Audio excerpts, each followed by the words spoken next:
민수기 3장 33절부터 39절 말씀 마음을 집중하시고 함께 읽어보십니다. 무라리에게서는 말리 종족과 무시 종족이 났으니 이들은 곧 무라리 종족들이라. 그 계수된 자 곧 1개월 이상 된 남자는 모두 6,200명이며 아비아일의 아들 수리엘은 무라리 종족과 조상의 가문의 지휘관이 될 것이요 이 종족은 성막 북쪽에 진을 칠 것이며 무라리 자손이 맡을 것은 성막의 널판과 그 띠와 그 기둥과 그 받침과 그 모든 기구와 그것에 쓰는 모든 것이며 뜰 사방 기둥과 그 받침과 그 말뚝과 그 줄들이니라.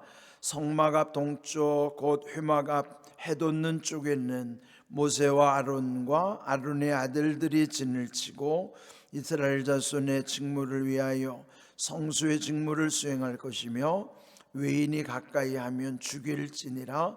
모세와 아론이 여호와의 명령을 따라 레위인을 각 종족대로 계수한즉 1개월 이상 된 남자는 모두 22,000명이었더라. 아멘. 자, 오늘 말씀의 제목은 성막 앞 동쪽 38절의 말씀 제 제목으로 삼았습니다. 이 레위기의 말씀에서 이 민수기 말씀에서 보면 이제 1장 인구조사 또 26장에도 또 한 번의 인구조사가 있죠. 네, 그것은 광야의 그 광야 생활의 초창기의 첫 번째 인구조사, 그리고 이제 가나안에 들어가기 전에 또 다시 한번 인구조사를 하게 되는, 그렇게 크게 두 번의 인구조사를 축으로 해서 광야에서의 하나님과의 동행했던 삶을 기록한 내용입니다. 우리 읽은 이 3장에 보면은 하나님께서 그 백성들을 광야에서 진을 칠 때에 어떻게 배치하고 또 앞으로 나아가고 행진할 때에는 어떻게 행진해 가야 할 것인가, 이런 모든 상세한 규정들, 그래서 이러한 내용을 보면 하나님께서 얼마나 세심하신가, 또 하나님이 얼마나 질서를 중요하게 여기시는가를 또 알게 되는 것입니다. 이제 오늘 읽은 이 말씀 38절에 보면은 그 성막 앞 동쪽 회막 앞 해돋는 쪽 그랬어요. 네, 우리도 이제 살다 보면은 이 방향에 대해서 늘 관심 갖게 되잖아요. 뭐 어디를 가든지 먼저 그 가고자 하는 곳의 방향을 잘 잡아야 되는 것처럼, 우리 흔히 방향이라고 그러면 동서남북 사방을 일컫는 것인데, 여기서도 동쪽을 중요하게 여기는 거예요. 여기 말씀하는 것처럼 해 돋는 쪽, 해가 떠오르는 그 동쪽 뿐만 아니라 지금 이들은 진행하는 방향이 또 동쪽이기도 한 것이죠. 그래서 물론 네 방향 동서남북이 다 중요하지만 그래도 어떤 우선순위에 있어서는 해가 떠오르는 곳 동쪽을 신성시 여기고 그 동쪽을 중심으로 해서 그들의 삶이 이루어졌다는 것, 또 그들이 또 가나안으로 가는 그 진행 방향도 지금 동쪽을 향하여 이렇게 가기 때문에 그 동쪽을 아주 중요하게 여기고 있는 것이죠. 또 그들이 그 진을 칠 때 배치하는 그 중심에도 성막을 중심으로 해서 사방 2,000규빗의 간격을 두는 거예요. 사방 2,000규빗이라는 것은 우리가 쉽게 이해하기 위해서 한 1km 정도, 한 1km 정도의 간격을 이렇게 다 유지하고서 동쪽 또 서쪽, 이 남쪽 북쪽 사방에다가 12지파를 또 고르게 배치를 하는 거예요. 12지파니까 각 방향에 3지파씩, 세 지파씩 이렇게 다 질서 있게 배치하고, 그리고 그 한 중심에 성막을 또 설치하는 거예요. 그런데 이 성막 중심으로 해서 또 동서남북으로, 크게는 그 성막 중심으로 1km를 띄우고 12지파를 배치하지만은 성막 가까이에서는 또 거기 동서남북에 그 레위 지파를 각각 또 배치를 하는 것입니다. 오늘 여기 이 동쪽에 가장 중요하게 여기는 곳에 누구를 두었는가? 38절 보시면은 모세와 아론, 하나님이 세우신 가장 중요한 두 지도자잖아요. 모세는 전체를 통할하지만 주로 정치적인 결단을 내릴 때에 그 역할은 모세가 하는 것이고, 그리고 또 하나님과 관련된 제사와 관련된 어떤 종교적 직무를 감당하는 것은 아론이 그 모든 것을 수행하는 것이에요. 또 아론의 아들들의 직계 그 아들들이 제사장 직무를 수행하니까 이 중요한 동쪽 해 돋는 곳에는 모세와 아론 그리고 그의 아들들이 진을 치도록 하는 것이에요.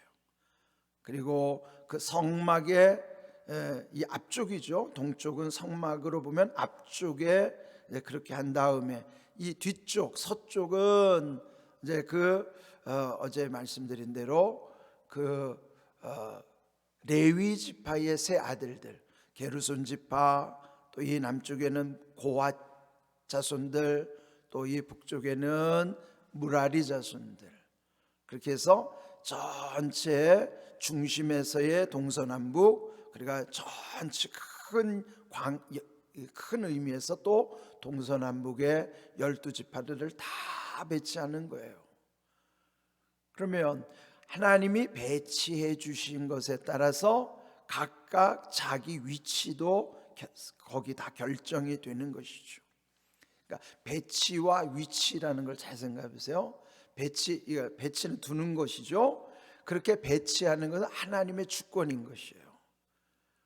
거기 자기가 가고 싶은 곳에 가는 것이 아니고 하나님이 정해 주신 것에 따라서 순종하는 것이에요.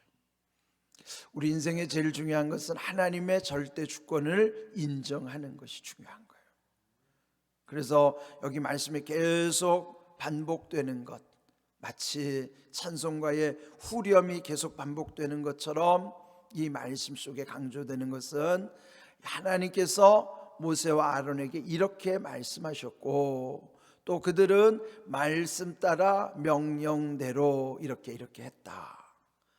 어제도 그 강조한 것처럼 말씀 따라 명령대로 그들은 하나님을 절대 신뢰했고 절대 순종하고, 그렇게 해서 충성되이 그 직무를 감당했다 하는 것이에요. 우리 하나님 앞에서 그렇게 절대 신뢰와 절대 순종의 관계는 억지로 되지 않아요. 이것을 억지로 만드는 것을 맹종이라고 하고, 그런 걸 좋아하는 데가 이단이에요. 그런데 하나님을 절대 신뢰하고 하나님을 절대 순종함으로써의 이런 충성된 관계는 사실은 우리 안에서의 은혜가 있을 때, 깨달을 때는 그런 모든 것을 자발적으로 그렇게 할 수 있는 거예요. 그러면 오늘 이 주신 말씀에도 보면은 우리가 생각하는 것이 하나님이 이렇게 모든 것을 질서정연하게 하셨고, 또 모든 것을 적재적소에 다 두시는 것이에요. 그리하는 까닭은 하나님이 가장 잘 아시기 때문인 거예요. 우리가 하는 것은 다 자기중심적이고 또 자기 이기적인 마음에 치우치기 쉽죠. 그렇지만 하나님은 전체의 유익을 위해서 그 모든 일을 하나님이 다 디자인을 하시는 것이에요. 뭐든지 보면은 처음에 어떤 그 구상, 계획하는 것이 전체를 놓고 이렇게 그림을 그려야 되잖아요. 하나님 천지를 창조하실 때부터 이 모든 이 우주 만물을 다 하나님께서 다 구상하신 대로, 그래서 그 하나님의 디자인을 일컬어서 그랜드 디자인이라고 그러잖아요. 그랜드 디자이너는 이 모든 것을 다 하나님이 선하게 이루어 가신 하나님의 뜻이 있기 때문인 것이에요.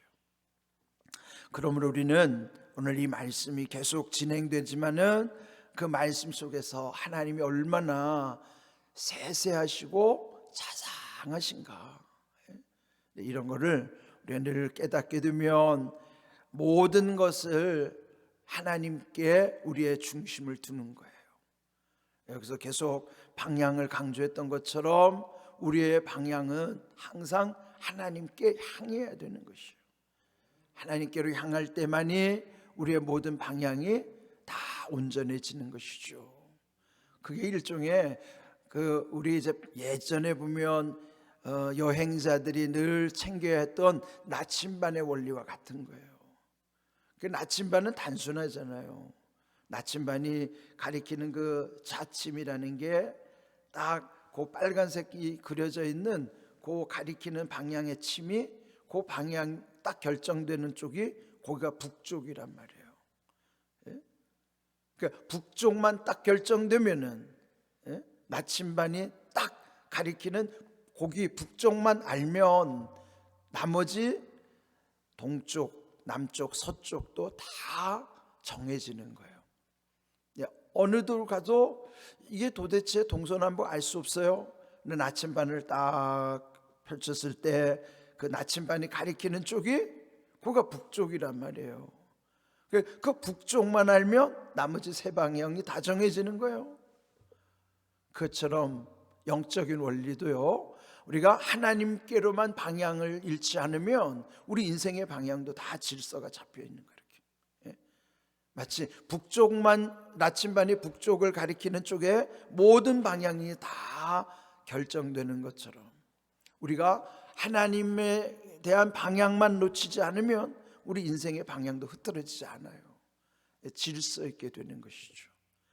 그래서 우리의 삶은 항상 주님이 중심이 되셔야 되고 주를 향해야 되는 것이고, 주만 바라보라고 그런다고 그래서 주만 바라본다고 해서 세상이 안 보이는 게 아니에요. 주만 바라보면 세상이 훨씬 잘 보이는 거예요. 우리는 무엇만 바라보라고 하면 나머지는 안 보이잖아요. 세상은요, 그 어느 한 곳만 바라보면 나머지가 안 보여요. 그래서 나만 바라봐라고 하는 것처럼 그 독선이죠. 왜? 나만 바라봐라고 하는 그 한 사람만 바라보면 나머지 안 보여요. 그 잘못된 것이에요. 근데 주님이 주님만 바라보라고 하는 것이 주님만 바라보면 다른 게 안 보이는 게 아니라 주님만 바라보면 다른 게 다 잘 보이게 돼 있다니까요. 그래서 주님만 바라봐야 돼요. 세상은 그 바라보는 곳만 보면 나머지 안 보입니다. 그런데 영적인 원리는 주님만 바라보면 다 보이게 돼 있어요. 그래서 여러분들 주님만 바라보시기 바랍니다. 그래야 다 보이는 거예요. 그래서 오늘 이 주신 말씀도 결국은 하나님이 이런 모든 것을 다 배치하실 뿐만 아니라 거기에 우리의 위치도 다 질서정연하게, 그리고 해 돋는 쪽을 향하여 그들이 가는 방향을 잃지 않게 하시고 늘 주님만 바라봄으로써 모든 것이 하나님의 은혜임을 깨닫도록 하시는 것입니다. 우리가 늘 주님만 바라봄으로써 모든 것이 잘 조화롭게, 또 모든 세상의 것이 또 잘 인식될 수 있도록 은혜 안에 살아가는 그런 복된 삶이 되기를 주님의 이름으로 축복합니다. 아멘.